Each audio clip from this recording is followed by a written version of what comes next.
I want to say to them, this is one thing I want to say and have said, that the very thing that we wanted, we are now struggling through.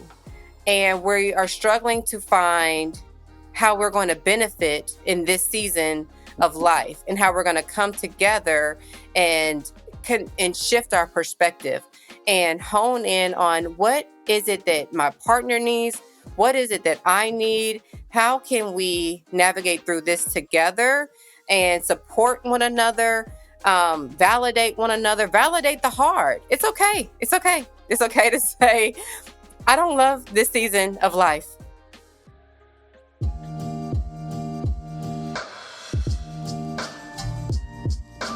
Hey, Liz. Hi, Taylor. Thank you for joining me on the podcast today.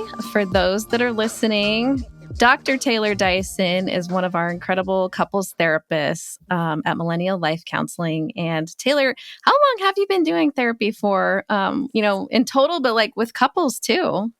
Wow, in total, I think it's been about a decade. I joke now. I feel a sense of empowerment saying like a decade, because when I first started, it was like, oh, I'm a newbie. But I feel like I am, really grounded in the therapy field. It's just like a way of life, something that I thoroughly enjoy. Working with couples has been a little bit of a roller coaster in terms of the amount of couples that I've worked with at a time. It was a mixture of couples and families, but within the last 3 years, couples has just elevated to a space where that's majority of my clientele. And how do you like that? How do you feel about that? A lot of people are intimidated by couples, but A lot. want more than one person in the room. There is a level of accountability, a level of vulnerability that opens up when you have a person close to you that sees you, that knows you, and it just opens opportunity for honesty, for in the therapy room, and an opportunity for you to grow together. So when I'm working with the individual, sometimes I'm navigating the other couple who's not in the room with us and suggesting, how they can work on things, how they can elevate and grow in a healthy way. But when I have the couple in the session and we're working through the nitty gritty, the hard stuff, the vulnerable stuff, the stuff that we try to avoid, we can't avoid in that space. And it is amazing to see couples grow from their first session to their last session, and the amount of empowerment that enters the room when we grow comfort and safety and utilize the therapy skills and watch them actually come to fruition and work. And that is just so beautiful to see. Couples get excited about it. They start with a sense of nervousness. Like, I don't know how we're going to do this, because we're already stuck in the patterns that we have developed. So it feels foreign to think that we can be different, and having that third party in terms of the therapist there as your resource, as your guide, as your trusted partner in this, it feels like we're not alone. So we can utilize this space and bring all of our hardships, our the areas that we need to grow from, and we can bring it and say, here, Taylor, here it is, here's our mess. Help us clean it up. Help us work through it. We want you to have it. And I'm like, give it to me. You know what to do with that. I think that speaks to your experience and just being able to kind of walk alongside you as you've been here and really hear how you work with couples. It's like kind of going back to that thing of 10 years. That's some time under your belt. That's awesome. And like you said, people scare away from couples work sometimes. But I know you have been like really devoted to your training and being in that specialty area. Yeah. It feels really important to highlight that because of the topic we have today that you wanted to explore, which I think is so relevant, growing together through change. You have to have a therapist that like knows what to do with all that stuff that's laid out on the table. Yes. And so I'm excited to hear what you have to say about that. So maybe like take us down that path a little bit, because, we're a month into the new year. Everybody's like, rah, rah, like make your relationships better. Let's thrive, not survive. New Year's Right. resolutions, all the things. And I think it's starting to probably come down and wear off for people. And we were talking, before we started recording, just about how you are working with so many couples that are coming in with like life transitions and just big change happening and the impact that has on their relationship. So tell us a little bit about like some of those big changes and transitions you see with couples that come to you. Yeah. So, I definitely think it's important to just kind of hone in on what growing through change looks like, even for couples to have preventative measures if they notice or they're planning for these things to happen, or sometimes these things happen unplanned and we've never experienced that before. So Yeah. we might have a strength area prior to these transitions, but then the transitions come and we expect to have that same level of strength at the onset of the transitions, and sometimes it doesn't navigate that way, and you might see couples grow apart, or have this individualized perspective when it comes to transition. So when different couples that I've seen, when we discuss transitions, it can be defined as having a baby. It can even be defined as adding a new baby, because we might have grown comfort in the three of us, and now we're adding another element to our system, and we need to grow through that transition. There could be a move, a big move. If we are leaving home, leaving our village, and there's one of our partners got the job of their life, and we are sacrificing and moving to a new space, and we don't know what that looks like. That could be growing through change. Another change could be getting married. You know, Mm-hmm. getting engaged. That's growing through a change. You're adding a new element to your life, and you're entering something that you've never done before. But couples really have sometimes struggle with having the perspective that we should just know how to navigate these changes, and we go in with this level of confidence and immediately feel defeated when we're not aligning, when we're losing our aspect of communication, when adversity is heavy and it's following us like a dark cloud, and we begin to feel like we feel lonely. We feel lonely. We don't lean in with our partner, with some of those unrealistic expectations that they should just know or I should just know.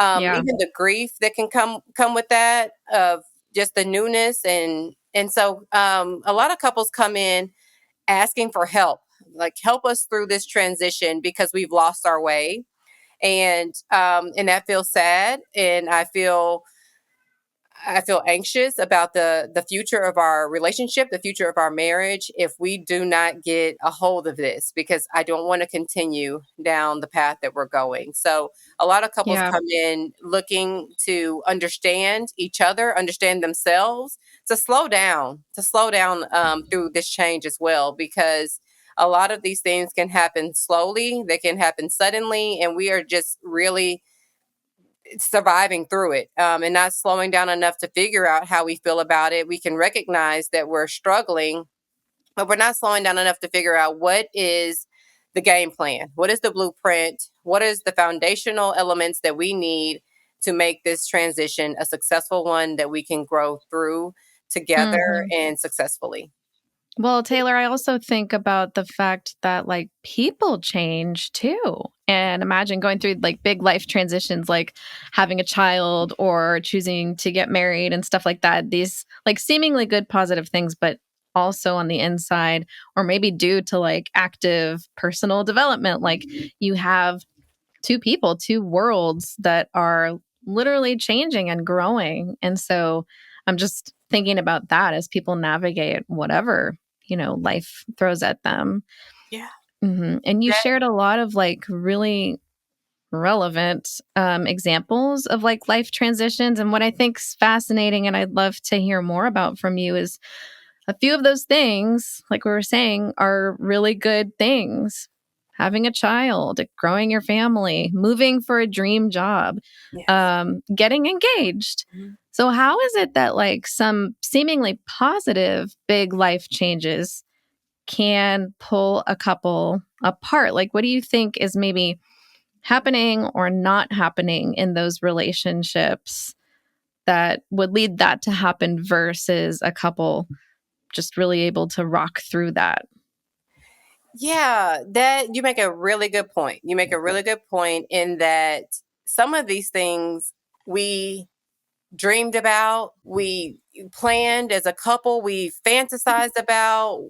It's what we want for ourselves or it's what we want for our partner. And we get so excited about the planning of these things or the opportunity for these things to happen to us.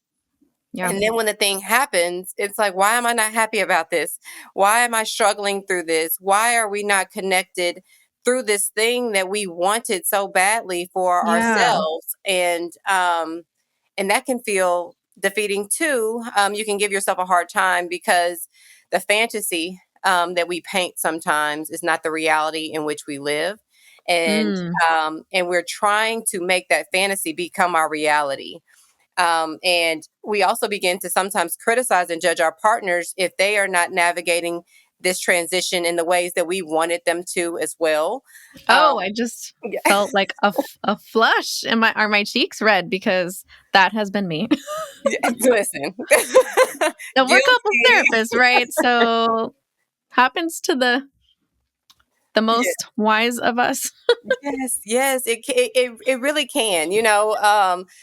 Having a baby, moving into a new house. It's like, oh, when we're talking about it, it's like, oh, let's look at the furniture and let's map out the baby names. And those are the fun part because it hasn't happened yet. And it is completely okay to have that fantasy. I don't want to suggest that we can't be happy about the things that are planned or unplanned. We can be excited, definitely be present in the moment and be happy with that. Mhm. But we are entering a zone that we've never entered before. And that is the part that I would want couples to slow down and realize we need a game plan for transitions. I've never been a wife before, and so why would the expectation be that I know how to be this? I know how to be a Yeah. wife and I'm going to be successful at it and I'm not going to fail. I'm just going to get in there and I'm going to thrive and it's going to be amazing. And my husband too. Oh, I've Yeah, been with him why? for 10 years and he already knows what to do and he knows how to be the husband I want and need him to be. And when he doesn't show up as such, now I'm like, what happened? No, this is like danger Yeah. zone.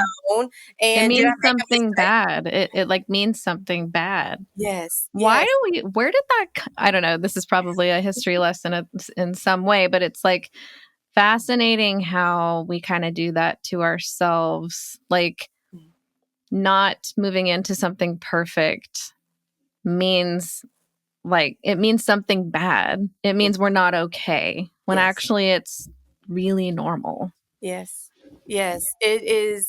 It is perspective. Mm, Perspective can be very powerful in these dynamics and what we choose to perceive and how we choose to navigate those perceptions. I can perceive that this is horrible, that we made the wrong choice. This, why did I listen to you? mm, Or I told you so, or any of those things can really um manifest. They can mhm, manifest and they can destroy the opportunity for optimism for our ability to be successful through this. So when couples come in and they begin to give me some of this nitty gritty things that they've been navigating so far, it's the con what when from this perspective, from the therapist seat, I can see that I want to say to them, this is something I want to say and have said that the very thing that we wanted, we are now struggling through. And we are struggling to find how we're going to benefit in this season of life and how we're going to come together and and shift our perspective and hone in on what is it that my partner needs, what is it that I need, how can we navigate through this together and support one another, validate one another, validate the hard. It's okay, it's okay to say I don't love this season of life. Yeah. We really wanted a baby. Two things can exist. We really wanted this baby. We're so happy that we have this baby, but this is very hard. I didn't know that what it would look like to have to wake up in the night and navigate an 8-hour workday, or the separation anxiety that I have when I take the baby to daycare, or the load, the new load, and how do our roles shift now? What Mhm. am I responsible for? What can my partner be responsible for? Or what can we be responsible for? So we're operating like a team during this transition. Some couples expect the mind reading aspect. They expect the assumptions to just flow in, and you should just know, you should just see that I'm tired. You should just step Yeah. in and say and do. I shouldn't have to tell you. So, but that's interesting that couples couples will say all day long, I shouldn't have to tell him. Why not? Yeah. Yeah. Hear it so Why much. not? Why not? Do you What ask is them so that? wrong with teaching your partner how to support you in a Right. season that he's never been in, that you've never been in? Why don't we ask him what support looks like? When he asks for support, he's asking for permission to love you in the way that you need to be loved. But I'm met with rejection when I am upset with the question. Yeah. Instead of seeing the question and realizing that my partner needs me, he or she needs me to guide them through this process.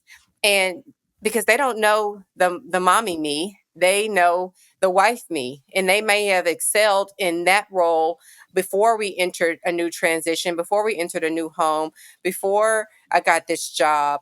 I don't know this person, and I need to get to know this person. I need to understand what their needs are and how I can show up for them, but I also need to understand what my needs are and communicate that as well. Right. Sometimes couples um, struggle with the sharing of feelings and emotions, and because I don't want to seem that their feelings and emotions are less than mine, or Mhm. that I'm being selfish in this moment by also sharing what I'm navigating. But this is vital information that your partner needs to know. But it's also in the way that we share it, Liz. We don't want to seem like we are cross comparing, or we're doing what I call the pain Olympics, like who's more tired, who's more who worked more, whose load is heavier. Right. We have a heavy load. We are tired. We are navigating this together. And when we invite those perspectives in, it becomes a non-productive environment for us to really follow through and put action behind the blueprint, because there's a sense of resentment, a sense of anger or frustration that I'm not heard, and I don't have a partner on the other side of this conversation that is willing to stand in the storm with me, or stand in this transition Mhm. with me. And I love to put labels on things, Liz, in terms of calling things, for example, these transitions like a season of life, because let's just focus in on what we're navigating right now. It's not going to be our forever. We won't be in this baby stage forever. We won't be in this new home, and it won't feel new forever.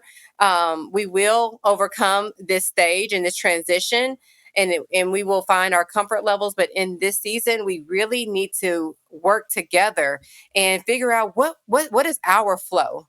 What do we do? How do we navigate this new transition, this new Yeah. job that you have, and the new hours, and how are we going to connect? Okay, what does connection look like now? What does date night look like now? Let's shift and leave the before if it does not fit into the season that we have now. Trying to make something before fit into the now might not be successful Mm. in the reality Mhm. in which we live.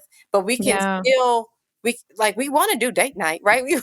Date nights are important, but our date night might look like it's in the house. We might not be going out in this moment. We might be very intentional on putting the baby down and creating date night at home, where we still have an opportunity to connect. We're still being intentional. We are still navigating this other role that we had before of husband and wife, because it's still important to bring those roles over and figure out how it fits into this season. But 3 date nights a month and trying to fit that into having a new baby or moving into a new home doesn't always fit. Yeah. Can we get back to 3 date nights a month? Sure, but not in this season of life, because in this season of life, we still need to connect, but that might look differently on the amount of date nights we have and the type of date nights we have. And we need to be able to flow with the transitions and not be resistant to the very things that we wanted for our marriage. We want Gosh, that's so true, Taylor. Like you're saying so many critical and meaningful and helpful things. Like I think this piece here of like the seasonality of change is so important to just like marinate on a little bit. Because I sort of feel like people operate in extremes, maybe when we're not at our best and when we're really stressed and have a lot going on and our body's just really activated all the time. We can be really extreme about things. And I'm just thinking about myself sometimes in some of those moments, like, never did I probably sit and kind of meditate on this is just a phase. It's yeah, going to be okay. It's going to be different, maybe even in a week or a month or a year. So that part, step one, feels so important. But like, I don't know. It just seems like it's hard to even be aware that you maybe need to pause and do that. Do you find that that's one of the things you're really honing in on with couples when they come in really, I guess, like frazzled, activated, disjointed, disconnected? yeah, yeah. I love to affirm. I love to reframe. I love to bring in the difference in perspective for couples, because sometimes the perspective that I present is something that they've never thought of, because Yeah. we've been surviving for this amount of time. We've been so We're caught up disconnected. in our own story. Like we're in Yes. our own movie in Yes. ourselves. So Yes. you're bringing this like different narration Yes. to their experience. I make the suggestion that, the two of you are sacrificing to the transition that the two of you wanted.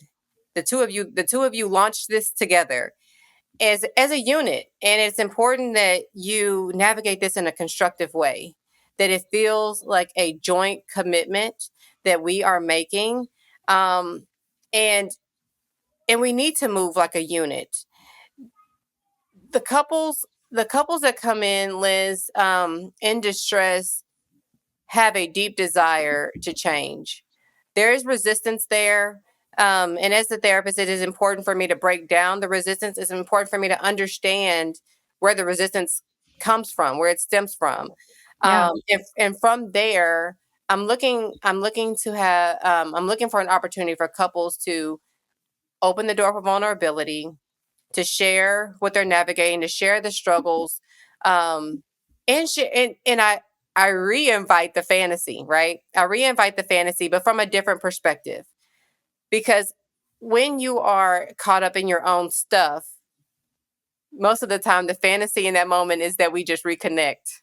Forget the Hmm. fantasy that we had prior to the move, the baby, the engagement. I just miss my partner. I miss my partner. I miss our connection. And this feels defeating because I felt empowered when we were navigating a relationship where we just got each other and we did that, and it was It was seamless. so It easy. was so Yeah. easy. And I'm asking for help, but that help has been coming out in anger, passive aggressive behavior. It's been coming out through criticism instead of understanding what it is I need and simply saying to my partner, I need you. I need you. I'm struggling and I don't know how to do this. Yeah. And because I will say, have you ever been a husband before? Have you ever been a wife before? Have you ever moved across the country before? Have you ever worked these hours before? You, Liz, 90% of the time I hear no, no. And that's like breaking the walls down, that's protecting that piece of I'm supposed to know how to do all this. Mm, You're supposed to know how to do all this. yes. I imagine you must see people kind of melt back into their seat a little bit when when you're kind of, putting that out there for them, because I don't think we move through life really thinking about that piece right there, you Yeah. know? I'm definitely looking to change the language, shift the perspectives, and insert, different action items, different ways for couples to be intentional, practicing that in session, you know, looking at someone in their eyes, Liz, is something so powerful. And I vulnerable. yes, Mhm. I want them to pretend that I'm not even there. I want them to use some of that groundwork and that framework that created success before, and bring those aspects into this new season of life and minimize the warped perspective, the warped fantasies. Let's talk about what we're navigating now. You've been in it. So you've been a mom for a little bit before you came here. So we know what we're Yeah. navigating, what the adversity is, what our struggles are. And I encourage you to look at your partner and say, I need you. At night, during the day, after I drop the baby off to daycare, I need a safe space to land. I really want to be heard by you. I really want to be seen by you. I want to hear you. I also want to see you. I want to know what this is like for you. Because it's there. There's no one way to be. There's we don't have a blueprint for a fits all. So when they come to me, I want to create a unique blueprint for this person and that person in their unit. I can't even bring Mhm. in a blueprint that I used in the prior session to this session, Liz, because I'm working with two different people. So I need to understand who they are. I need them to understand who they are so that they can give me this information, and collaboratively we can create a blueprint that's unique to their marriage, their relationship, their move, their new family. And they feel very comfortable in that, very comfortable and confident in how they show up and the language in which they use, the gratitude in which they express, how to affirm your partner in this moment, how to sit with the hard and not allow it to um, you know, drown the vibes of the day, like, in terms of owning, like, yes, this is really hard, like I struggled today, right? And I want to bring awareness to that, but I don't want this to be the mood of the week, but I do want to say today was hard. I want to be able to say that, and not feel like, oh, my husband's going to think that I'm not a good mom or I'm not a good wife because I said that this is hard, or I regret this, or I don't want this. I want to be able to define what I mean when this is hard. So we'll have those conversations in session, and you will see a sense of relief when vulnerability enters the room. It's not Mm. something they've seen before or heard before. And sometimes they say, you never said that to me before. Yeah. Yeah. Why did I not know this? I didn't know you were struggling. I thought you make it seem like you have it all together, or even how you approach me, it makes me feel like I have to meet you where you are, and I need to just know, so I don't feel comfortable sharing that I'm struggling, because you seem to have really like grasped the concept of being a parent. And I didn't know if it was safe enough to say that I don't know, I'm struggling. I don't know how to do this. Ooh, So that's a big one. Because I think, you and I both know, having learned through a systemic model, right? A lot of times in relationships, there is kind of this, opposites attract almost dynamic with like our relational moves. And there can be like that overfunctioner, or that person that's really emoting and expressing and like struggling, and like the other one that just seems pretty chill, or like they're good and they've got it together. And so what you were describing right there, I think, is so huge, because it can really lead people to feel like isolated in their pain or their struggle, definitely not seen by their partner. And so you're describing like these moments in therapy, really, where you can help get people to that place where they finally say the thing like, this has been so hard for me, or, I want to be there for you. Like words that probably aren't being said or exchanged a whole lot during more of these like, rocky phases of transition and stuff.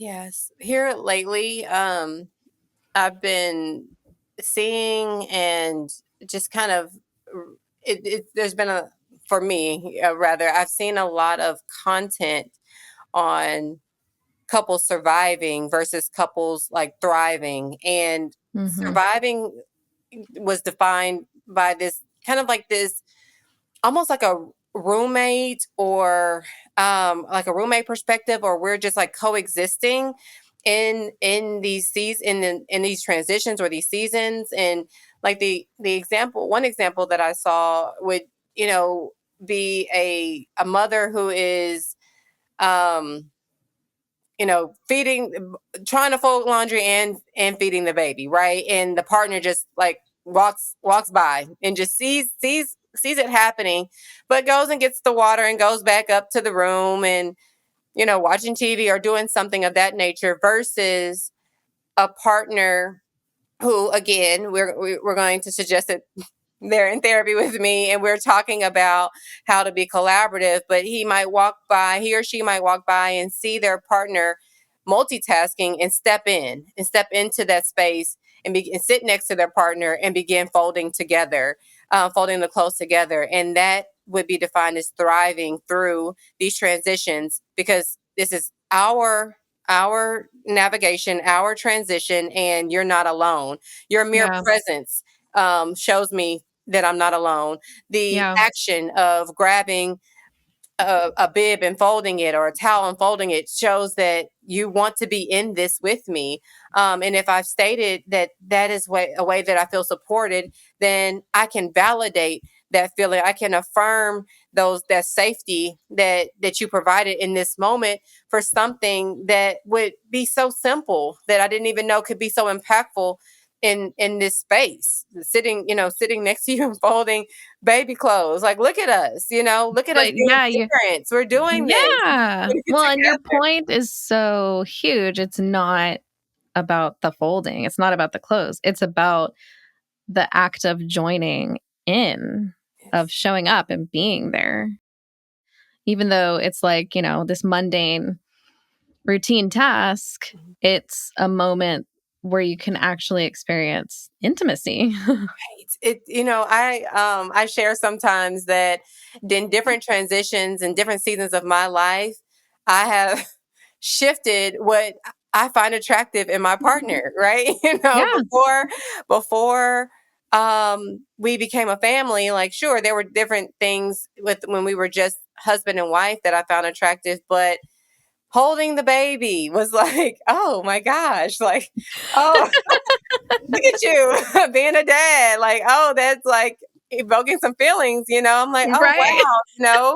wow, or carrying the diaper bag to, and like, or the carrier into the grocery store. Like, oh, it's just, that shift in perspective of like, I'm adapting to this transition and I'm shifting my mindset, and our lives around this season. Like, sure, it's okay. It's okay to change.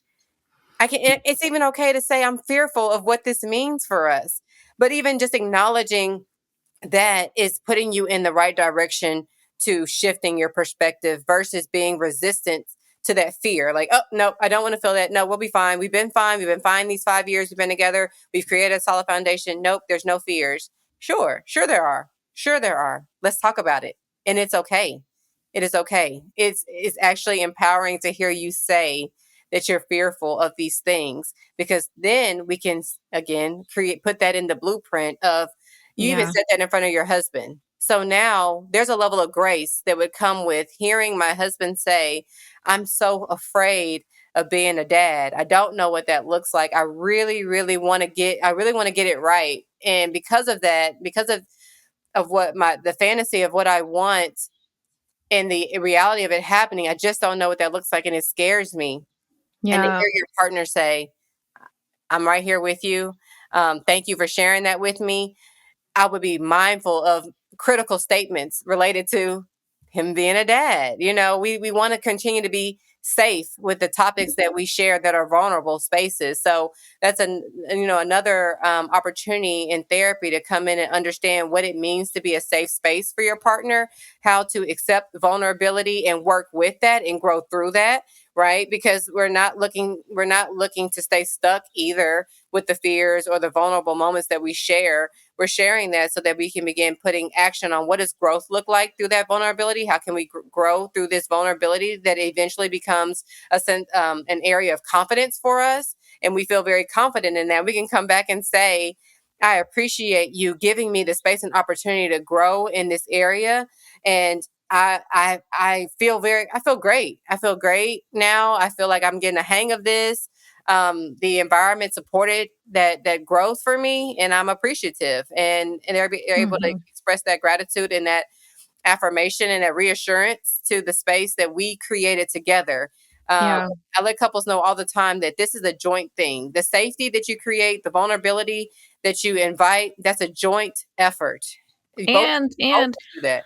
yeah, both people do that, and I think it's, like, so important to acknowledge, like, it's okay if you're not able to just figure that out and do that. And I think you're speaking to the truths about how helpful therapy really can be, like, really seriously can be for people when they're in the midst of big change or transition that's just kinda got them gridlocked, and they can't seem to get to that place of really being vulnerable with their fears and their feelings and stuff, that somebody like you know what to do with that stuff. You know how to kind of help them intentionally move towards just putting it on the table and Yes. then actually starting to work with it and then helping them really lean in towards each other and acknowledge what's going on. And, can you say a little more about like just therapy, honestly, and like how it really can serve this purpose for couples to help them,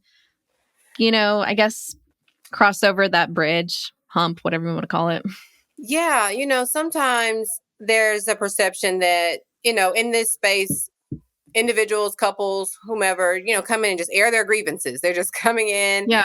and I'm just Yeah. airing grievances and I don't want to do this back and forth. That's definitely something with couples, and why some couples might resist coming into therapy, because I don't want this to get worse. Like, I'm going to come in and I already know how we operate right now. So I'm going to go in and share my grievances. You're going to share your grievances, and we're going to do this back and forth for an hour. I'm not wasting my time doing that. We can do that. Right. We can do that at home. How's this going to And, be any different kind of thing? right. Mhm. And that's not what that looks like in this space. That's not the way in which I navigate a therapy session. Sure. Do I want to know what the presenting problems are? Do I want to know what brings you to therapy? Sure. But as your therapist, of course, I ask for permission to interrupt, but I will interrupt and stop the process. I'm looking to see what the cycle is, but I'm looking to stop the cycle. From that, I'm looking to hone in on what you're saying.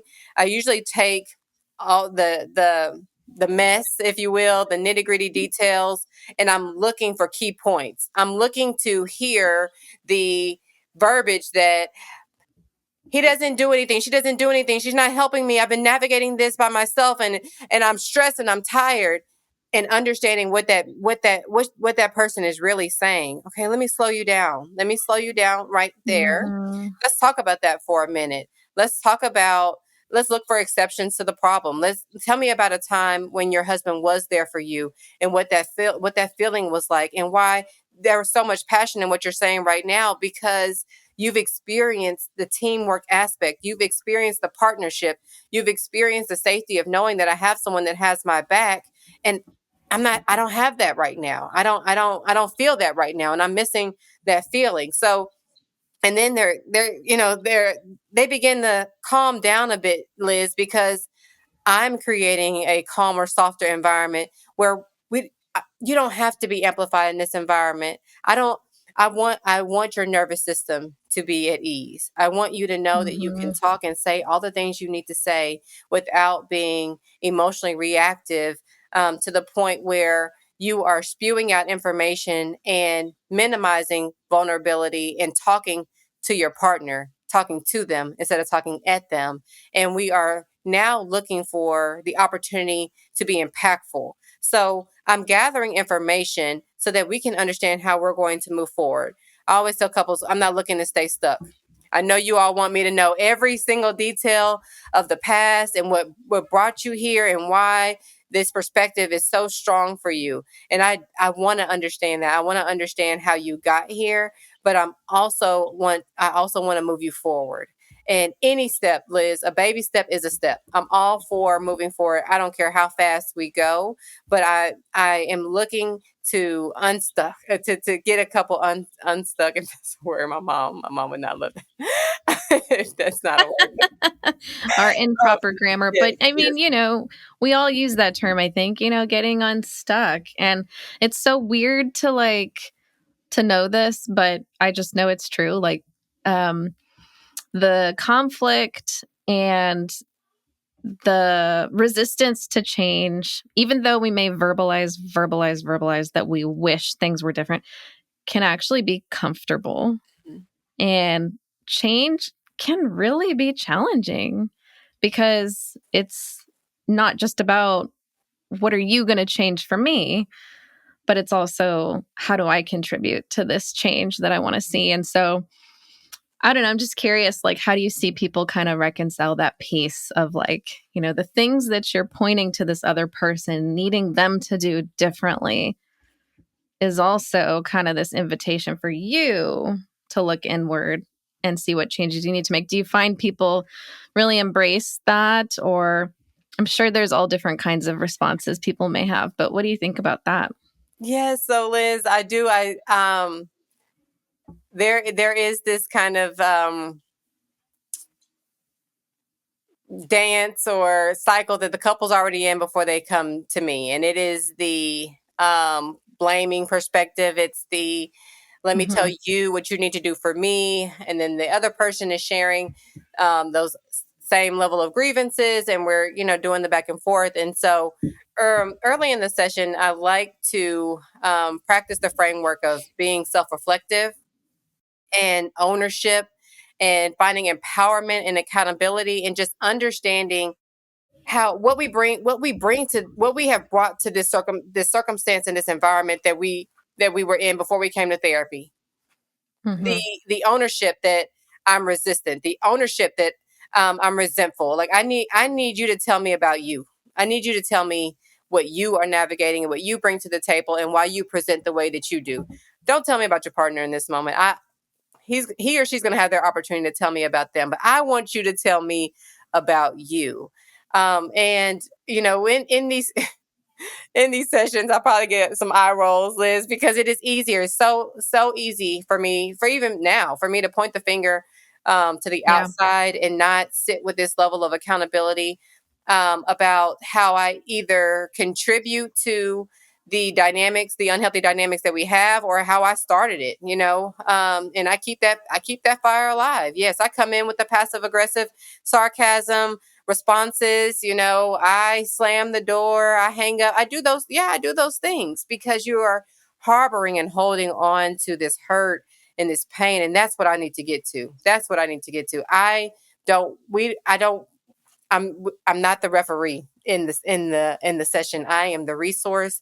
I am the helpmate. I'm going to insert myself into this system, and I'm going to ask you all to look to me for guidance. I'm going to ask you to try this very foreign thing that you've never done before and tell me it doesn't work. I want you to come back. I dare you to come back and tell me that it won't be impactful in this situation, in this scenario. I ask for commitment, Liz, from both partners, that they want to do this. And when I'm Yeah. asking for that commitment, I am reframing that and helping them see it's okay.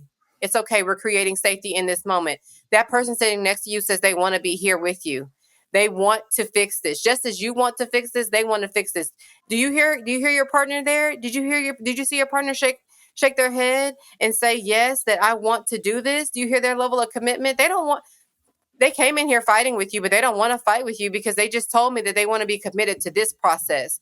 And this process is a process that moves us forward to the point where we feel very confident and comfortable in this transition, and that we feel empowered about how we do our thing. I'm willing Yeah. to teach my person how to love me, how to support me, how to be there for me, and give them an opportunity to show up. Give Yeah. your partner an opportunity to learn this new thing, this new thing, but they need you. They need your help. So are you going to help them today? Are you going to help them through this process? And they're like, they're like, yes, don't think that I get this optimistic.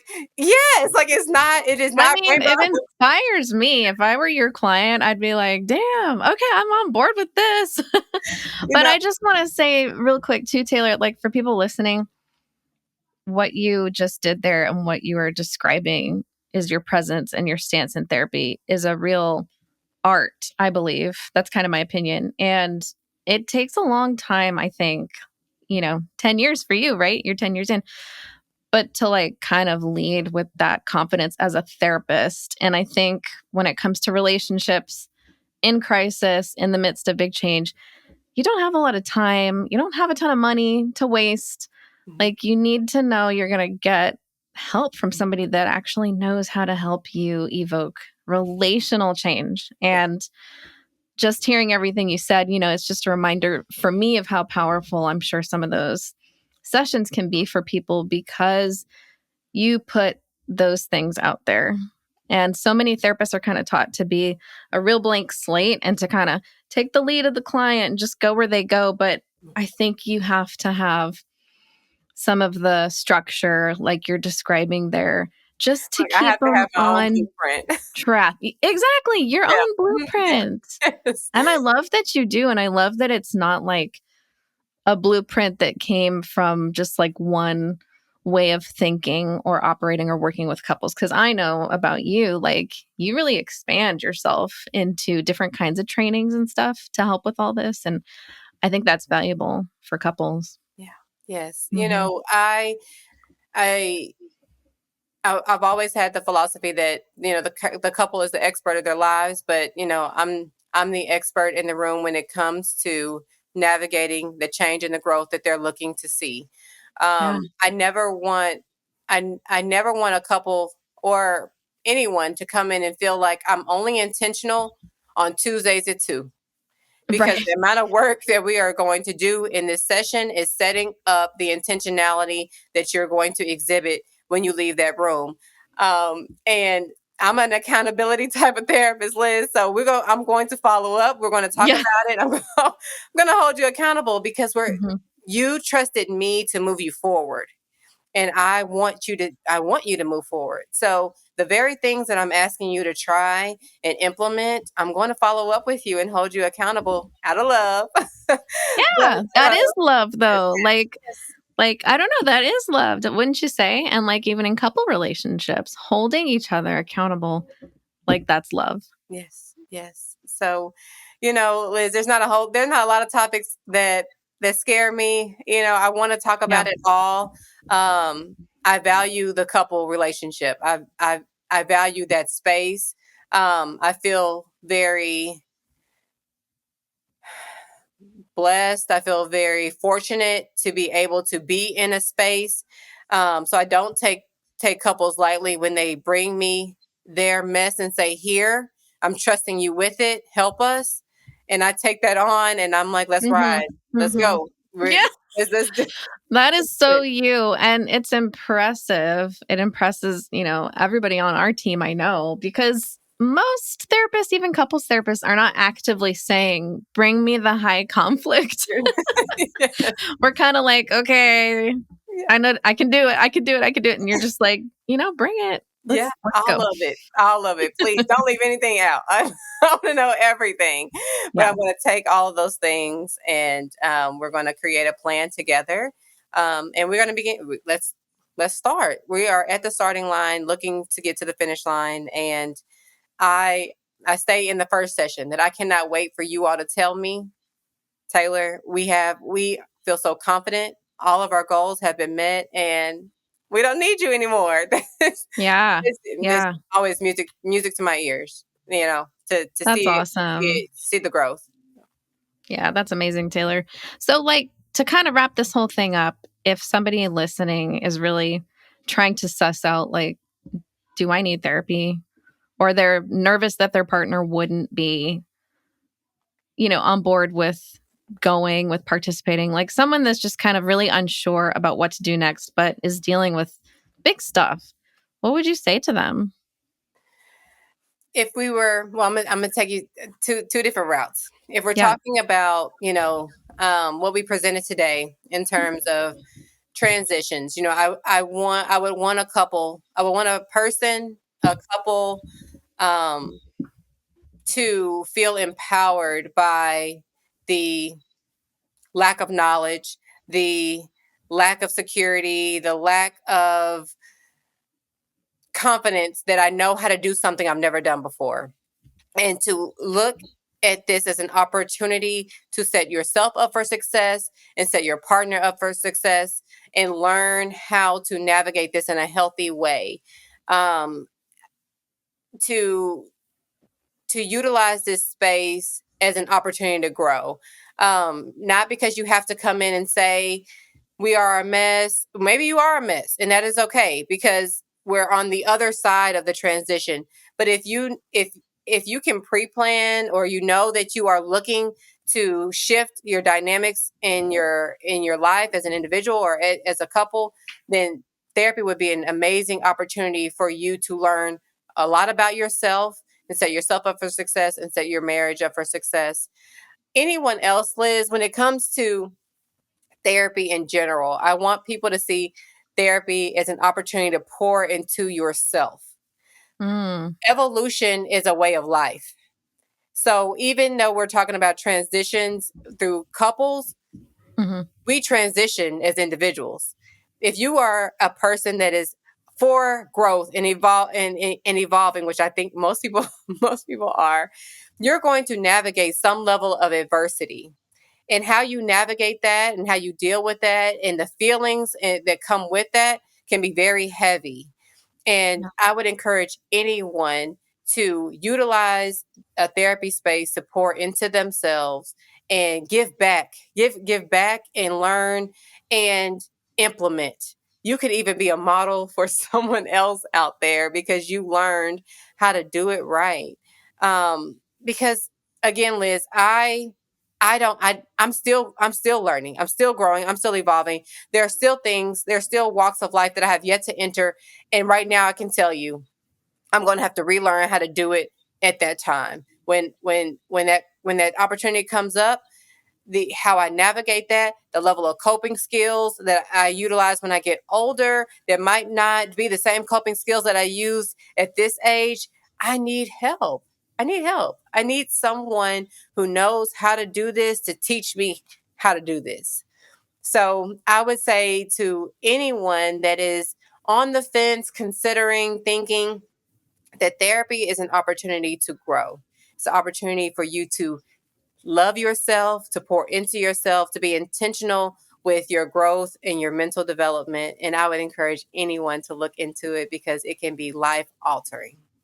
So that's my little Thank soapbox. you. Oh, I love it. Oh my gosh. I'm like, there's so many good social media posts that are going to come out of this episode today because it's just all such good, relevant stuff. And I think fitting for so many people listening right now. So thank you, Taylor, for shining light on just how people can move through change, like you said, in their lives individually, but also relationally, which is kind of our zone of genius and our area of specialization. So we're definitely going to put links to Taylor's bio down in the notes. And is there anything else you would like listeners to know just about you and the work that you do? And, you know, again, like for people listening, sometimes we get people all over, but Taylor, you see clients in Dallas and essentially in Texas virtually. So, yeah, anything else you would want listeners to know about you? I well, I tell everyone that I am Taylor in session. It might say Dr. Taylor on the outside of the office, but when I say that I'm Taylor, I'm bringing my authentic self into the room. I want clients to know that I've either experienced the adversity or I'm willing to learn about the adversity that they're experiencing. And I want to walk this path with them. The type of clientele that I currently see right now, yes, are high conflict couples come see me. Definitely the individuals that are going through transitions, life transitions, whether that's through a relational aspect or an individual aspect. you know though let me think what else, Liz, that I see quite often in this space. Individuals that are navigating kind of where my life is going, kind of like, I wouldn't say failure to launch, Liz, because that's not what we're navigating. But there's been a lot of change in society when it comes to relationships, dating, and this kind of fear that I am behind, and Mhm. navigating. That's even a transition in itself, when you Yeah. think about it. Again, those fantasies that we create and the feelings of disappointment that we might have about how our life is going, and just looking for guidance about what my future looks like, and how to mentally navigate that. So anyone who is in need of a therapist, that and some of these things stick out to you, I would love to work with you to understand what your goals are, and assist you to the finish line. So yeah. Awesome. And like I said, we'll drop those links so people can go straight to more information about you, Taylor, in your bio and stuff like that. So thanks again for joining me. Thank I you, Liz. really am already looking forward to the next conversation we have on here. So thanks for coming. All right, thank you, Liz. I'll talk to you soon.